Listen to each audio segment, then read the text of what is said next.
Say what you know about love. I tell you everything. I got what you need.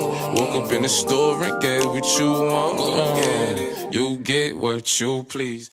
What's up, everybody, and welcome back to yet another episode of A Voice of Love, a podcast that targets young teen love and experience. I'm your host, Mark Ellis, and today I will be introducing yet another new segment. Today's segment is titled Dating Dilemmas, and it basically just talks about the common misconceptions and the common issues that can occur in a growing relationship. Now, I will say that not all relationships are the same and not everything works for everyone, right? So just be mindful of that going forward. This is strictly my opinion and how I feel on the topic, right? All right, so let's hop straight into our first caller. Caller number one says, what do you think about men in relationships having female friends that are always close and overbearing, but the guy never sets boundaries with the girls? Well, personally, I feel as at the start of a relationship between the male and the female, or the two opposite parties that are choosing to come together in this relationship, boundaries between them need to be set first. Because if you set your boundaries with the person you are with, that makes it easier for the separate parties to set boundaries with other people that goes based off what you have already stated.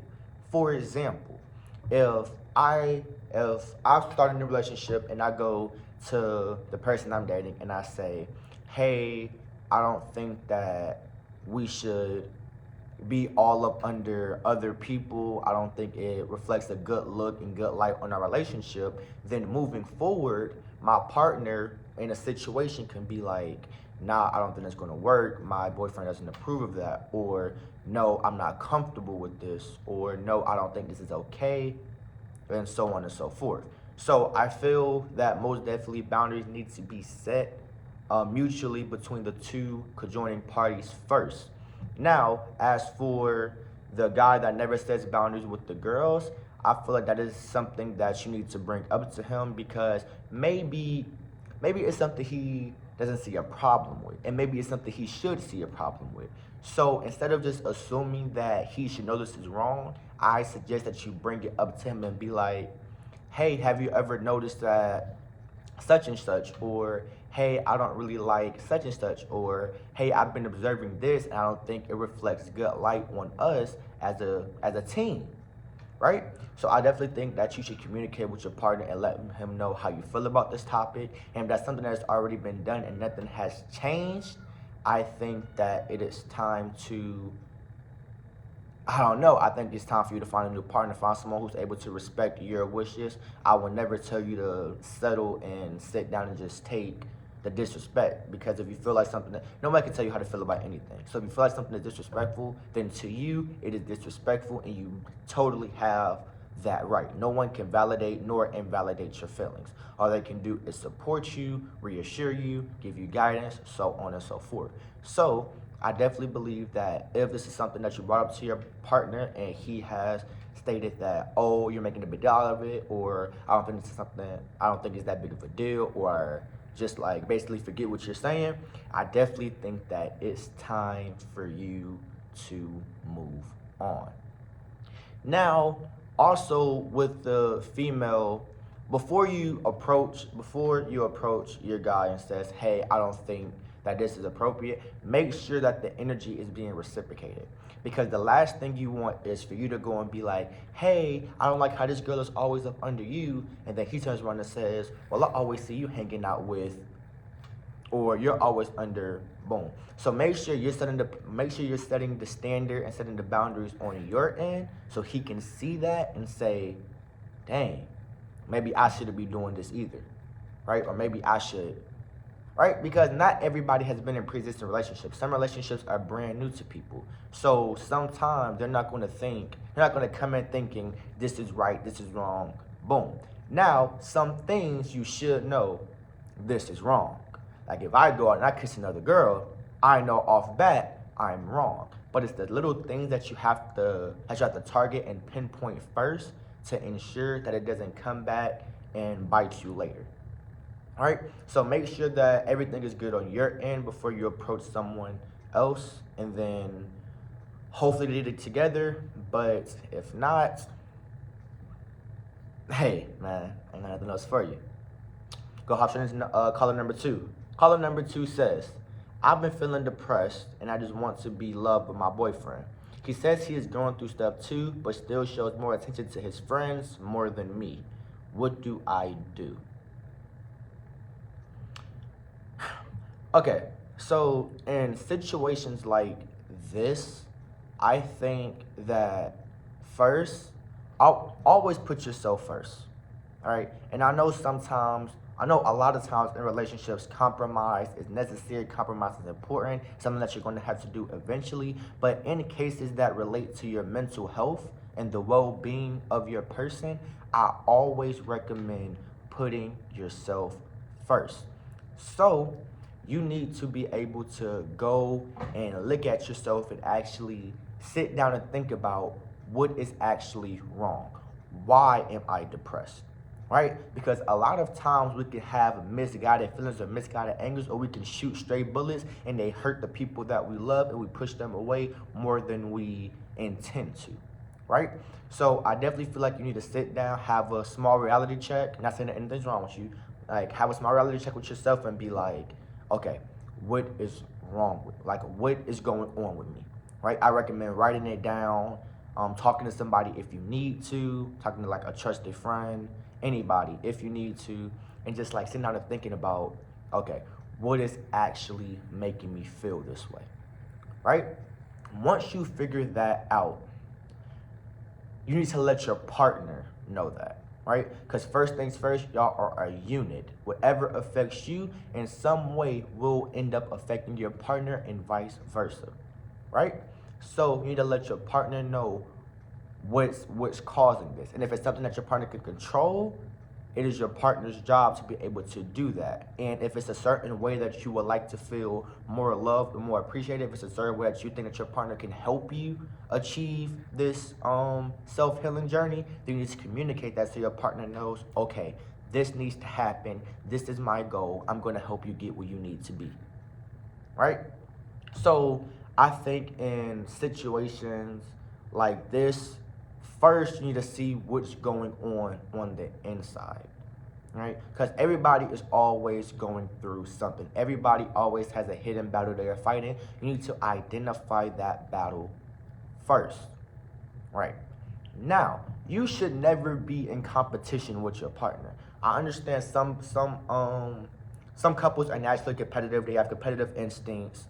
Fine, playfully competitive. That's understandable. But it should never be a part where you feel like, oh, you have to one up your partner, or your partner's doing this, so boom, I need to be here type thing, right? So I think that in situations like this, if it's something that has something to do with your partner needs to know. If your partner is the problem, that is a problem, right? So okay, let's say I'm me. I'm in a relationship, right? So let's say I'm feeling down, or I'm feeling depressed, or I'm feeling my the love I have for you dying because you only talk to me at night. All right. Let's say we never communicate.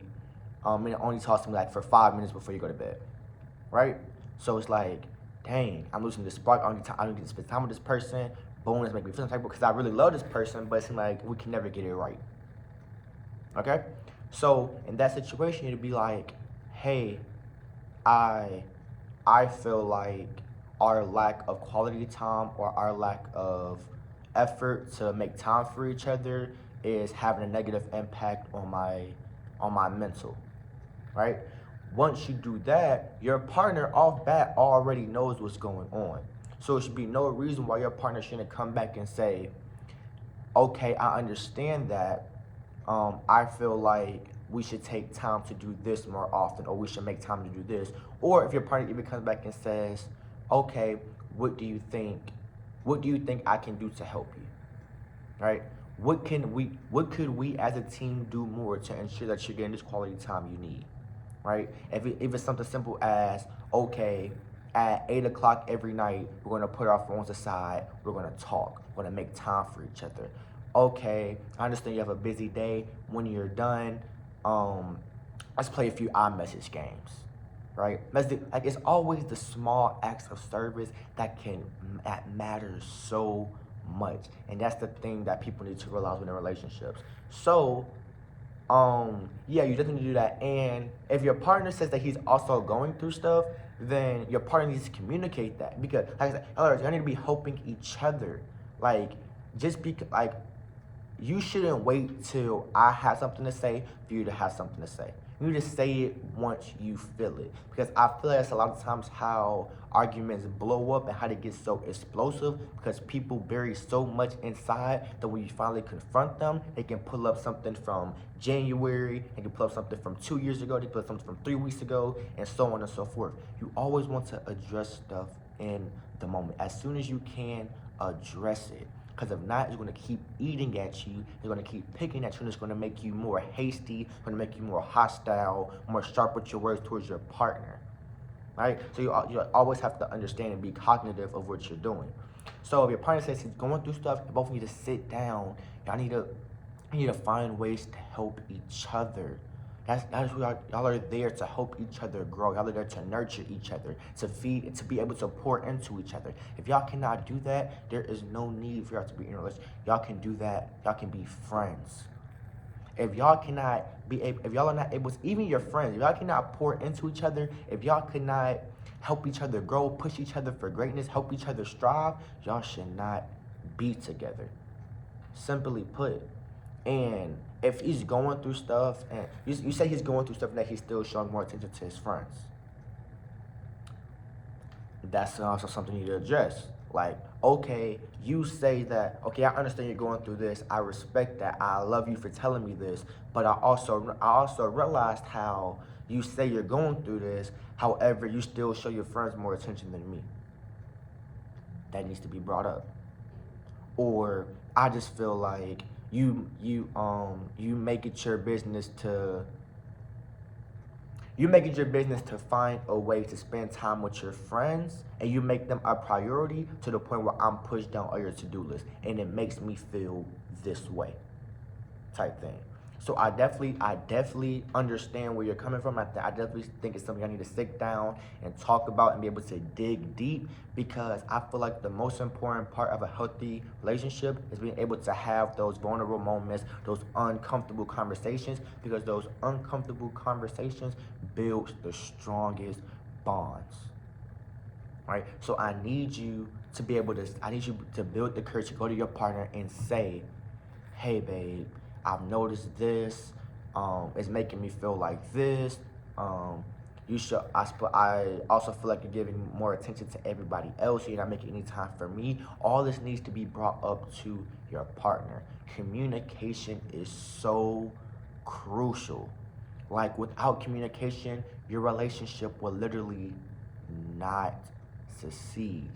And if you go to your partner and he tries to invalidate your feelings, or it ends up, if you go to your partner telling him this, you end up apologizing, or you end up feeling bad for even going and talking to your partner, it's not the partner for you. The partner should be there to lift you, not belittle you for how you feel, ever. I hope that helps you. That's all I got for you, baby. Caller number 3. They had a 2-part question. They asked, is cheating a forgivable thing in relationships? And I cheated on my partner, but I really do care for them and don't want to lose them. What do I do?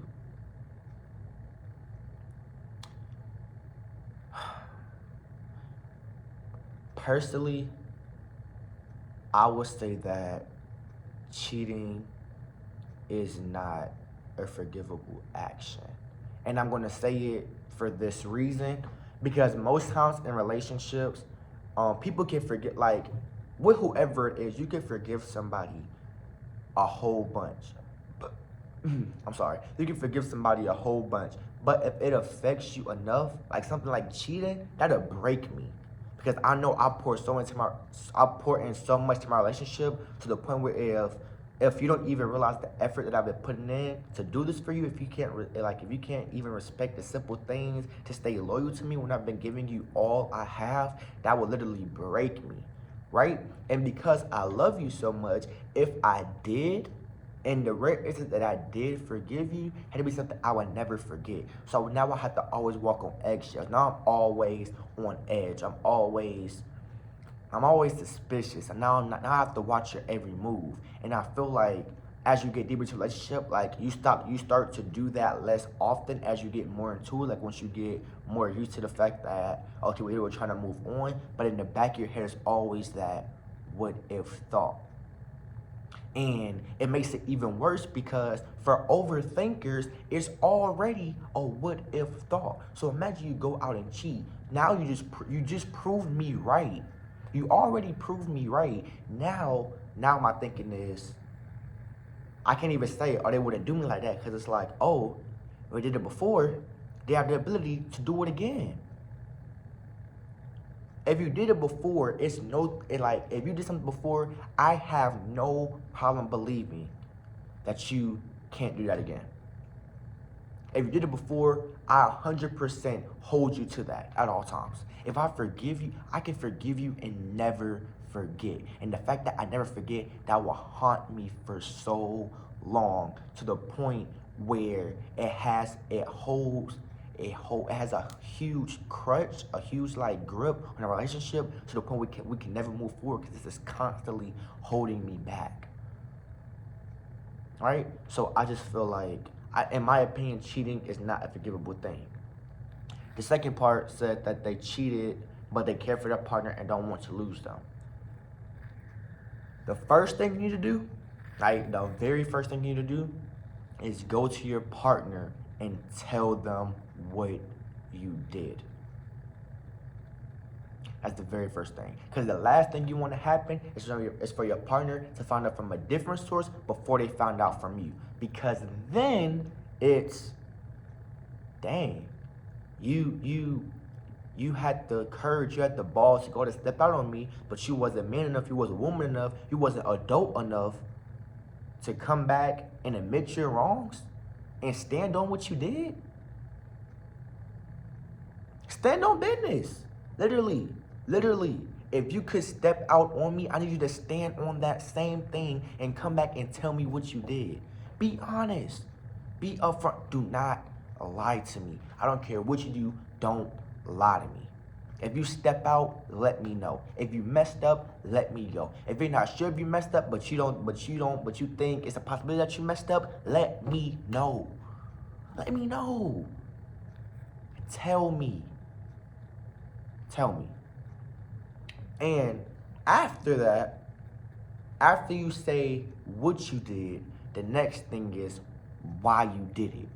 What was going through your mind when it happened? What was I? What was I doing? Because right after you say what you did, a whole bunch of thoughts is now jogging, sprinting through your partner's mind. Right? Their mind is already flooded.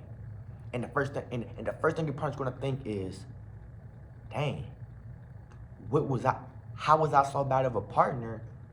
What was I doing so wrong that you felt you had to go and seek from somebody else? What did I fail at so tremendously that you had to go and seek elsewhere for better? That's the first thing that's gonna go through my mind. Because I already have it in my mind. As an overthinker, me being me, I already have it in my mind that I'm doing the best I can in my relationship, right? So, I'm already doing the best I can in my relationship. So, now it's like,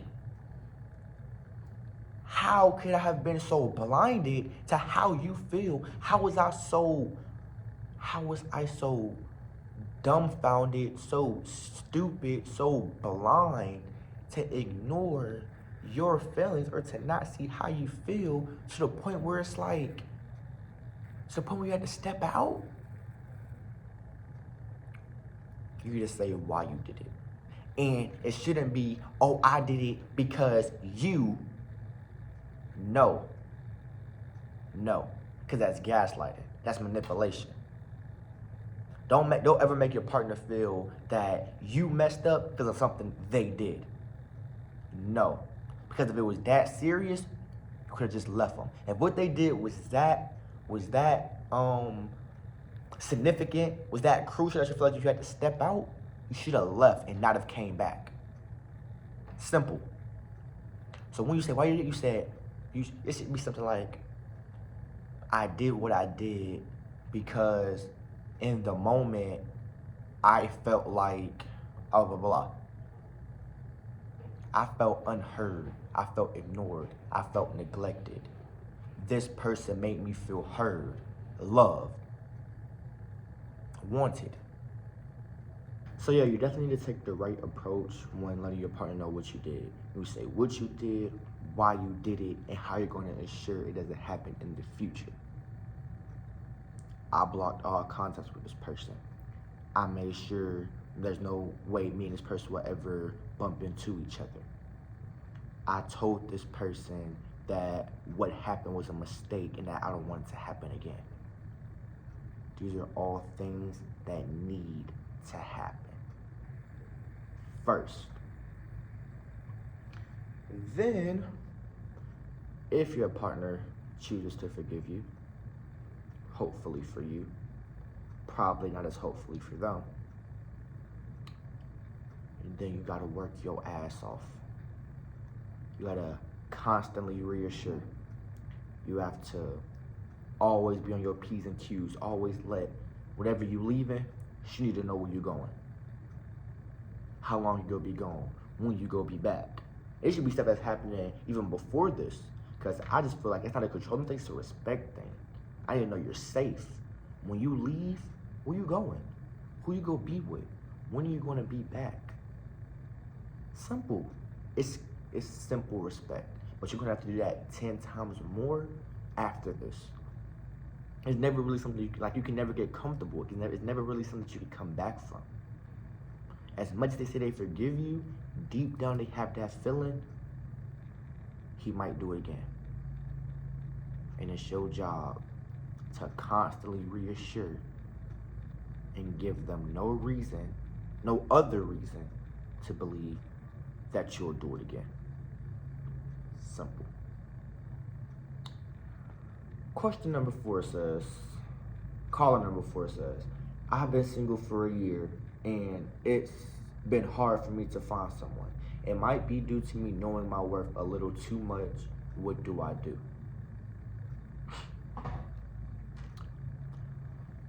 Listen to me right now.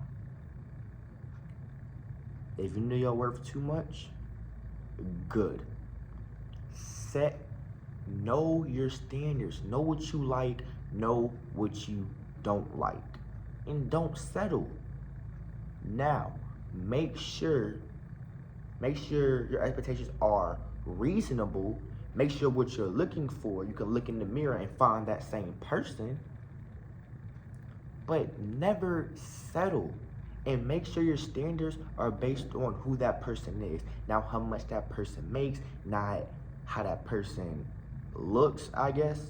Like, I don't think looks really matter. They're good, but I don't think it matters. So not based on how that person looks, how much they make, what kind of car they drive, how they treat you, how they treat other people, their intelligence, their discipline, how far they're willing to go for you. I think the biggest standards you can set is to find someone who's disciplined, mentally disciplined, financially disciplined, behaviorally disciplined, sexually disciplined. Like with the last caller who cheated, he had some problems being sexually disciplined. Find you a disciplined man. Don't settle your standards. Just make sure they're realistic and make sure what you're looking for, you are. And you can maintain. Simple. There's nothing really more you could do.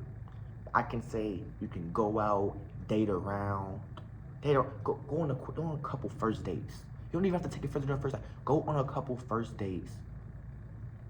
I want to say get you a roster, but I don't know. Get you a list. Go on the first date, get you a list. And then for every one of those little dates, do your pros and cons. Go to what you want. Go to your standards. Look at these men that you're dating or these people that you're dating, and say, I don't like that. I don't like that. I don't like that. I definitely don't like that. Definite no. And maybe I can compromise that. Hey, it's something we can work on. If it's something you can work on, work on it. If it's something that you can work on, work on. K. Michelle said you can't raise a man. I disagree. I love K. Michelle, but I feel like if your partner loves you enough, if your partner really wants you, they're willing to do what it takes to get you. All right?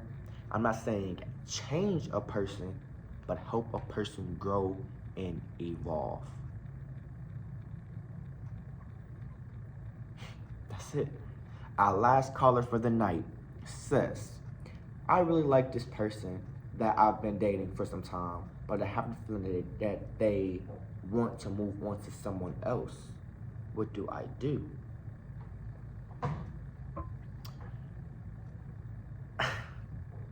I feel like I've touched on this in previous episodes in so many different ways that the only thing I can really say is to communicate.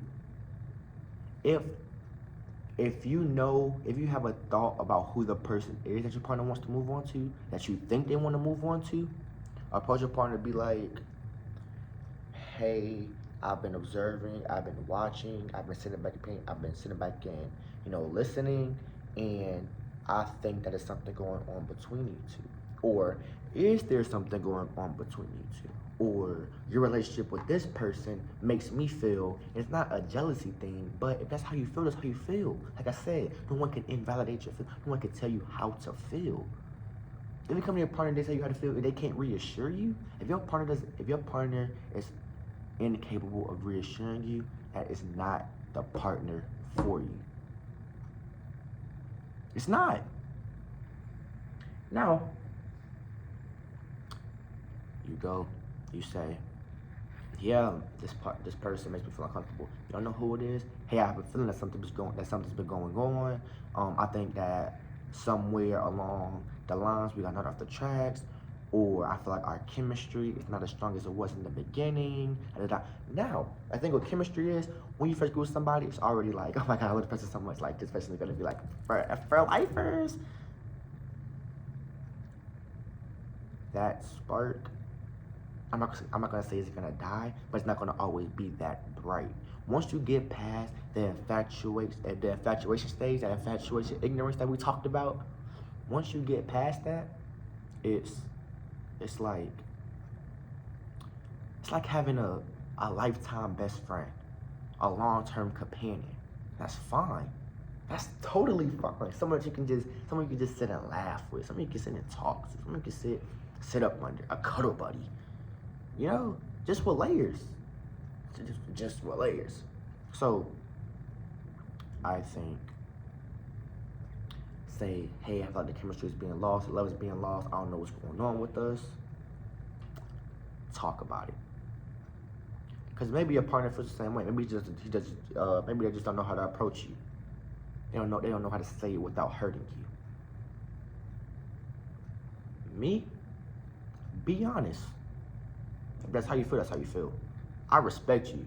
I respect you for telling me how you feel. And then we can work on it. If you don't tell me how you feel, you leave it up to me to assume. Ain't so much assuming I could do. It's not. It's honestly not. So, yeah, I feel like you need to talk to your partner.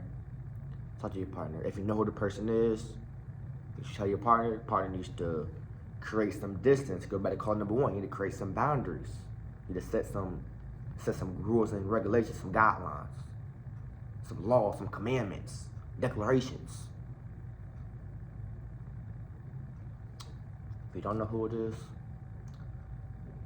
be like, don't say that I think it's another person, but just be like, I feel like as we go further into this relationship, you're slowly drifting away from me. We're slowly drifting apart. And I don't want that to happen, so I think we should come up with ways to fix it. and talk about it.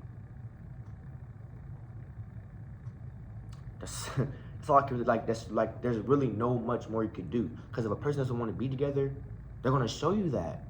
Like you have to listen to what a person says, but also what you see. I'm always like follow your gut, follow your intuition. Never doubt yourself. If you feel like that, say it. If you're wrong, admit you're wrong. Apologize. Work together. Allow your partner to reassure you. Open yourself up. Let your partner in. Let your partner help you. That's what they're there for. That's what they're there for. Once again, I am your host, Mark Ellis. This is Dating Dilemmas on A Voice of Love. See you next time. Thanks for watching. I like she said, what you know about love? I tell you everything. I got what you need. Woke up in the store and get what you want. You get what you please. We bout to get it on.